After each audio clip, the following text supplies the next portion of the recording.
Organizations have this incredible opportunity to harness the power of community.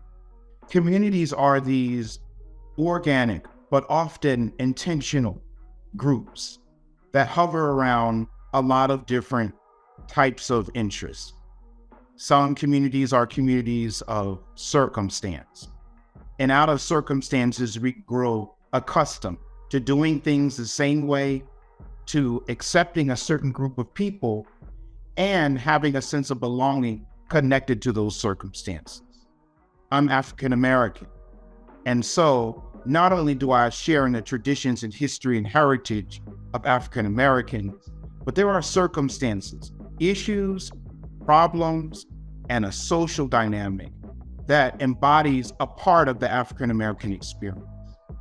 But if I'm ever to really, as I navigate organizations that I belong to, and bring myself as myself and lead and learn from others, I can't just be held hostage by or have as an orientation my ability to say I belong by circumstances to one type of community. There are all different types of communities beyond those that we inherit or are born into. Communities of interest that say, out of what I practice, we are practitioners in a certain field. But there's also, most importantly, beyond just interest, communities of action that say, based on not where we're from or the circumstances out of which we've gotten here, we decide to have a direction towards the future and accomplish something together. Communities of action can have incredible power, not just for the communities that are taking action, but for the organizations that those communities live within. Now, it's great that organizations have missions, visions, and values. Most organizations do. But a lot of times people are afraid to move beyond communities of circumstance. Why? Because of a fear of losing their identities. Personal identities that are connected to those communities, but also feeling as if their own values and the values of the communities they come from will either be watered down, unheard, homogenized, or in some way overlooked in comparison to the overall goals, objectives, mission, vision, and values of an organization. We find that tension in America between its people and its communities and the idea of what it is to be American.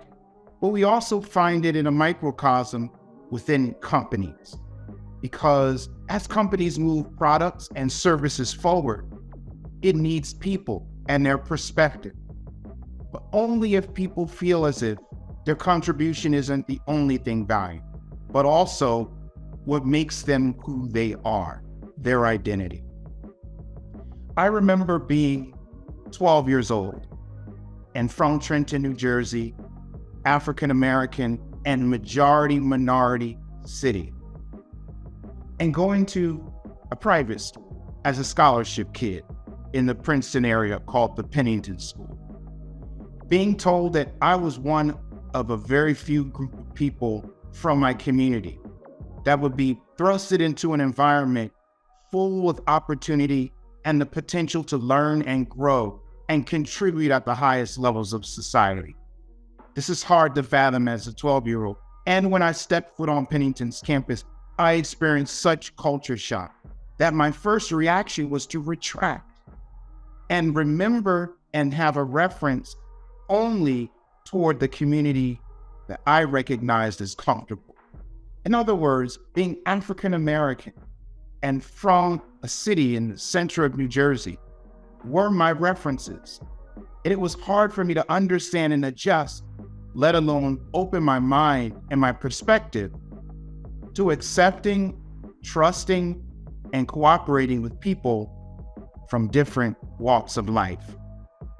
Well, I remember one day walking into the library and there being a meeting, all this hustle and bustle and noise going on. I approached the window and saw that there were 4 other young students sitting around a table. I didn't know what it was. It didn't look like a classroom setting or the normal things you would do in a library. I walked in and I discovered role-playing games. While there, the kids were playing D&D. I had no idea what this was. It was an adventure on paper with dice and people involved and engaged. And when I got involved and I was allowed access to this team of 4, now a team of 5, I discovered that communities can be built, not just inherited. And in that built community around role-playing, the 5 of us went on adventures. We shared different perspectives. We grew together, we disagreed, and learned how to cooperate. We accepted each other's identities, and we saw those identities as valuable to the quest of what we were trying to accomplish together. Fast forward to 15 years old, in my same neighborhood in Trenton, New Jersey. It was becoming gentrified by this time, and young white families were moving in. With that came young white children. Wow, I was thrust into another environment now in my own home and my own neighborhood, not away somewhere, but in my own community, of needing to connect with people now who lived right around me and among them. Well, what better way to learn how to build this new community at home than to use role-playing? So I exported what I learned at Pennington into our neighborhood.